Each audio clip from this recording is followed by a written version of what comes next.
All right, Pippi in the South Seas, Chapter 2. Pippi cheers Aunt Laura up. And there's a picture of Pippi and Aunt Laura. All right. One afternoon, Pippi was wandering around in her garden waiting for Tommy and Annika to come over. But no Tommy came and no Annika either. So Pippi decided to go and see where they were. She found them in their own garden, but they weren't alone. Their mother, Mrs. Settergren, was also there, and a very nice old lady who had come to visit. The two ladies were sitting under a tree drinking coffee. Annika and Tommy were having fruit juice, but when they saw Pippi, they got up and ran to meet her. Aunt Laura came, Tommy explained. That's why we couldn't come over to see you. Oh, she looks nice, said Pippi, peeking at her through the leaves of the hedge. I must talk to her. I'm so fond of nice old ladies. Annika looked a little worried. It may be best if you didn't talk very much, she said. She remembered once when Pippi had been to a coffee party. She had talked so much that Annika's mother had been very annoyed with her. And Annika was too fond of Pippi to want anyone to be annoyed with her. Pippi's feelings were hurt. Well, why shouldn't I talk to her? She asked. When people come to visit, you should be nice and friendly to them. And if I sit there and I don't say a word, she might think I have something against her. But are you sure you know how to talk to old ladies? Objected Annika. They need to be cheered up, said Pippi with emphasis. And that's what I'm going to do now. And she walked across the lawn to where the two ladies were sitting. First, she curtsied to Mrs. Settergren, and then she looked at the old lady and clapped her hands. Just look at Aunt Laura, she exclaimed, more beautiful than ever. She turned to Tommy and Annika's mother. Please, may I also have a little fruit juice so my throat won't be so dry when I start talking? Mrs. Settergren poured a glass of juice and said as she handed it to Pippi, children should be seen and not heard. Well, said Pippi, looking pleased, it's nice if people are happy just to look at me, I guess. I must see how it feels to be used just for decoration. And she sat down on the grass and stared straight in front of her with a fixed smile as if she was having her picture taken.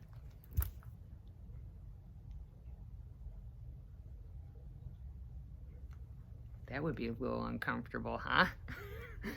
Mrs. Settergren paid no further attention to Pippi, but went on talking to the old lady, and after a while she asked with concern, How are you feeling these days, Aunt Laura?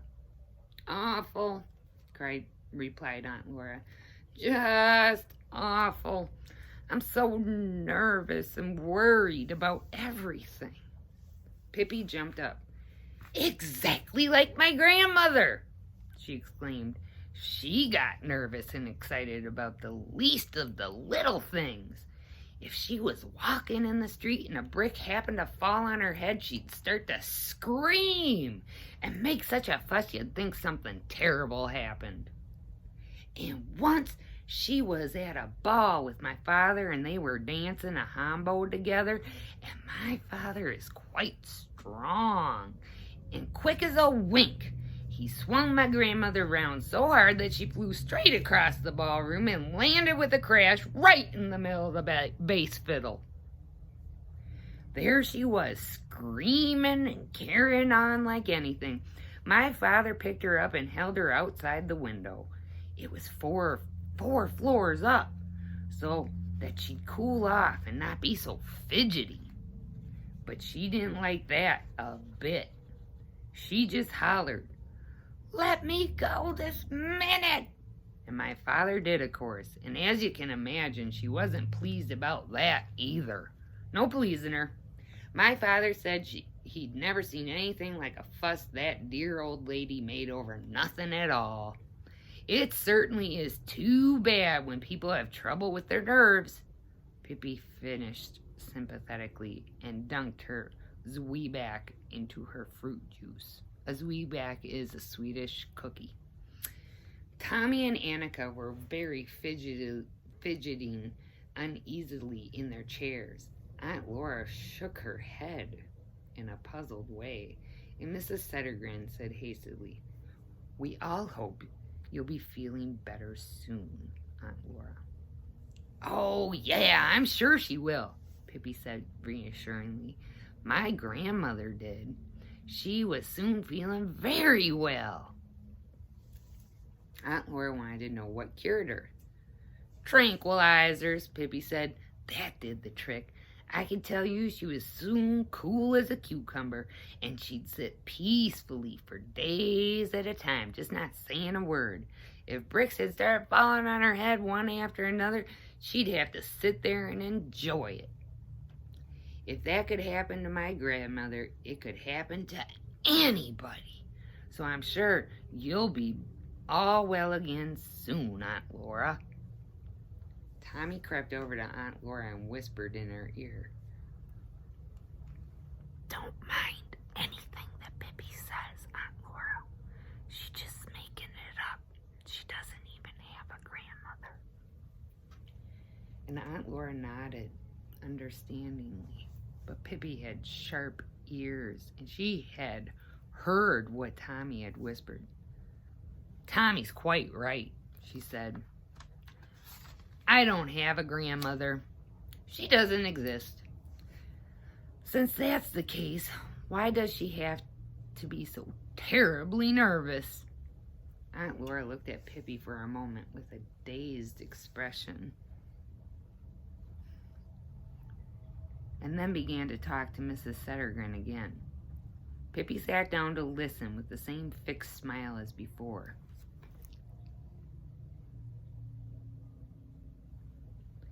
And after a few minutes, Aunt Laura said, "Do you know something very strange happened yesterday?" "But it couldn't be nearly as strange as what I saw the day before yesterday," interjected Pippi reassuringly.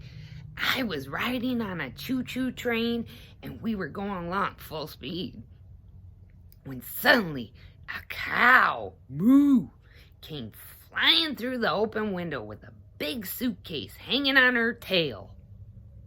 She sat down in the seat across from me and began to look through the timetable to see what time we get to Falkoping. I was eating a sandwich. I had loads of sandwiches, some sausages and some smoked herring sandwiches, and I thought, she might be hungry, so I offered her one. And she took a smoked herring one and swallowed practically whole."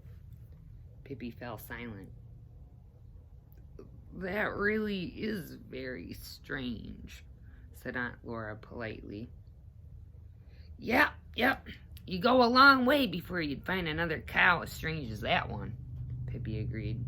"Just imagine, she took a smoked herring sandwich, and when there were still lots of sausage ones left." Mrs. Settergren interrupted to ask Aunt Laura if she'd like some more coffee. She filled Aunt Laura's cup and her own and poured more fruit juice for the children.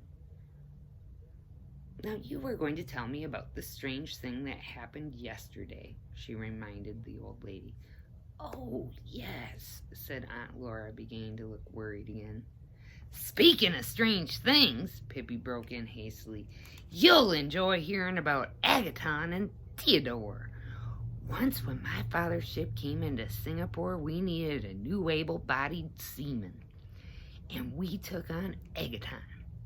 He was 7 feet tall and so thin that his bones rattled like a rattlesnake's tail when he moved, and he had pitch black hair that came down to his waist, and only one tooth.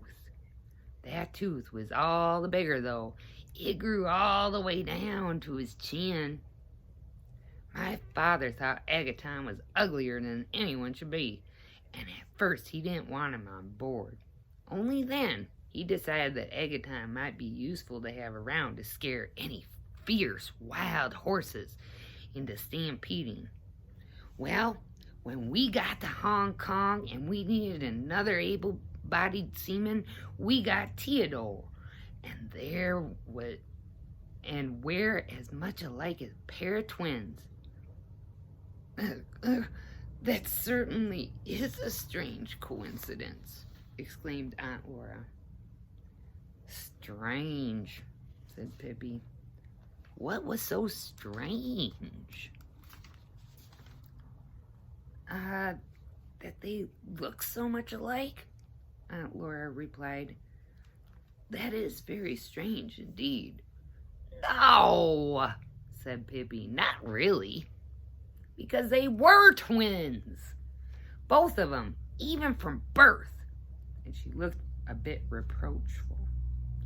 I don't quite understand what you mean, dear Aunt Laura. Is it anything to worry about when twins happen to look alike? They can't help it, you know. Nobody would have wanted to look alike Agaton or like Theodore, for that matter. Then why are you speaking of strange coincidences? Aunt Laura asked, looking bewildered. Mrs. Settergren tried to divert Aunt Laura's attention. You were going to tell us about the strange thing that happened to you yesterday, Aunt Laura. Aunt Laura got up to leave. That will have to wait till another time, she said. On second thought, perhaps it wasn't so very strange after all.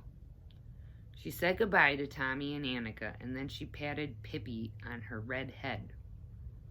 Goodbye, my new little friend, she said. You're quite right. I'm beginning to feel better already. I don't feel nervous at all anymore.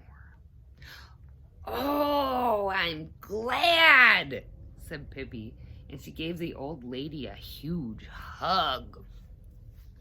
You know, Aunt Laura, my father was very pleased about getting Theodore in Hong Kong, because then he said he could stampede twice as many wild horses.